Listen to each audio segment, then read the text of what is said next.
السلام عليكم ورحمة الله تعالى وبركاته. مشاهدينا الكرام، مرحبا بكم. سوف أتحدث اليوم عن تفسير رؤية يدي يخرج منها ماء، ويدي مضيئة، وبقع نار في جسمي، ودود أسود يخرج من أصبعي، ويدي من البلاستيك في الحلم. سوف أتحدث بصيغة المذكر ونفس التفسير للإناث.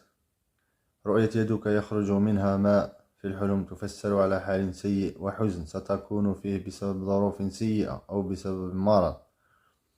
ورؤية يدك مضيئة في الحلم تفسر على خبر صار سيكون، كأن تخطبي أو ستتزوج إذا كنت رجل، أو شيء آخر مفرح قادم عليك لم تكن تتوقعه.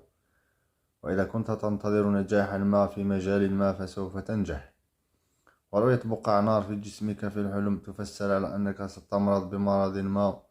ورؤية دود أسود يخرج من أصبعك في الحلم تفسر على أنك ستمرض، وإذا رأيت أنها خرجت وانتهت فسوف تشفى قريبا. ورؤية يدك من البلاستيك في الحلم تفسر على خوف وصدمة بسبب ظروف سيئة أو مشاكل في عملك ستكون، أو قد تمرض وستعالج. هنا نهاية الفيديو. السلام عليكم ورحمة الله تعالى وبركاته.